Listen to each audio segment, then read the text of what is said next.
ولهن الربع اور د زنانې د پاره څلورمه حصہ ده مما ترکتم چې کوم شان تاسو پرېښي دي په میراث کې ان لم یکن لکم ولد په هغه وخت کې چې نه د دې دپاره اولاد فإن كان لكم ولد کچیر اوس تاسو دپاره اولاد فلهن الثمن د زنانې دپاره اتمه حصہ ده مما ترکتم د هغه شان څه چې تاسو پرېښي په میراث کې من بعد وصیت توصون بها او دین بعد دې چې وصیت کړی د وصیت د ادا کولو بعد یا قرض ادا کولو بعد. عزیزانو دا د سورۃ النساء آیت نمبر 12 دویمه حصہ ده. د پرون په درس کې دغه الله رب العزت بیان کو چې زنانه مړه سي د زنانې په میراث کې د میړه څه حق هغه پرون تفصیل سره موږ بیان کو. نن الله رب العزت بیانوي میړه مړ سو د زنانې څه حق دی. په ایمانداري وایي چې زموږ په معاشره کې دا تصور شته څوک زنانې ته ورکوي. زموږ پښتانه خو وایي زنان خو دغه اختیار لا اوس نه لري چې زه بل ځای واده کوم که پر کور کښېنم، وایي دغه اختیار هم زنانه نه لري، یو شی زنانه نه لري. بس د چا پر کور چې ښځه کونډه سوه بس پر دا کور لعنت سو، دا غټ عذاب سو، نعوذ بالله. دا د اسلام مخالف اور د قرآن دشمن قانون دی اور پر دې باندې مکمل پښتانه نه د عمل پیرا دي.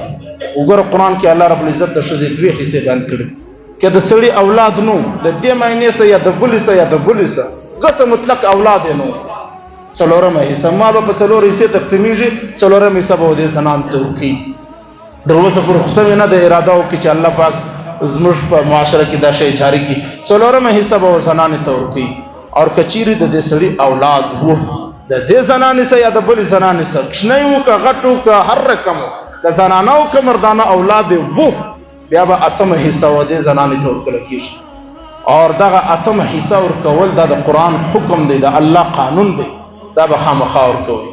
دا د قرآن کریم هغه فلسفه ده چې موږ په معاشره کې نن نشته. دلته درې مسلې ما بیان کړلې.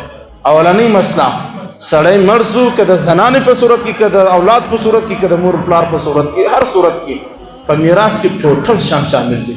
مځکې دي که ګاډۍ دي که هر څه دي، که چا په تحفه کې درکړي دي که د خپله ګټلي دي اور که چیرې نور صورتونه دي په هدیه کې درکړي دي. هلکه وایي نه اکاګانو موږ ته په تحفه کې راکړې ده، نیکه را پرېښې ده، زما پر نوم زما انا راړولې ده، فلانکې یو شی نه چلېږي. سړی مړ سو مکمل میراث دی مکمل. ما مخکې ورځو کې بیان کړل د څراغ تیل هم په میراث کې شمار دي، پټو هم شمار دي، خولۍ هم شمار دي، موبایل او ګډیانې هم شمار دي. اور نن سو ماشاءالله موبایلانو ګډیان خو ډېرې قیمتي دي، دا ګرد میراث حصہ ده. دویمه خبره دا بیان کړله چې یوه حصہ به ورکړي شو زنانو ته. که درې زنانې وي هغه یوه به په دې درو کې تقسیمیږي، څلورمه حصہ. که څلور زنانې وي د هغه یوه حصہ به هر یوې ته جلا جلا څلورمه حصہ نشته. اور درېیمه خبره د طلاق ده، دا واورئ دا ډېره ضروري مسله ده. سړي مینې ته طلاق ورکړي اور بیا مړ سو یا ژوندی سو، په ژوندي حالت کې ژوندی وو، په ژوندي حالت کې بیا څه حکم دی؟ د عورت د زنانې درې قسمه دي طلاق. طلاق رجعي یو طلاق ورکړي رجوع کېږي، دویم طلاق دوه طلاق چې ورکړي طلاق باینه نکاح ده بیرته زنانه ستا د نکاح کېږي. دریم طلاق مغلظه چې طلاق دې ورکړي بالکل د په ځان حرامه کړله بیا تاله راتلی نشي. دا طلاق مسلې ډېرې خاص دي، موږ مخکې بیان کړي دي، مخته را روان دي په دغه صورت کې انشاءالله هلته به هم بیان کړو. که چیرې دغه دوه طلاق طلاق باینه او طلاق مغلظه دوه طلاق یا درې طلاق د میړه په مال کې د زنانې یو حصہ نشته. او که چیرې دا یو طلاق رجعي اور په عدت کې دننه او په درې میاشت کې دننه کیسه وه بیا به په میراث کې د زنانې حصه یي دغه څلورمه یا اتمه. اور که چیرې نه وه بیا دا حصه هم نشته. الله رب العزت عمل کولو توفیق را نصیب کړي.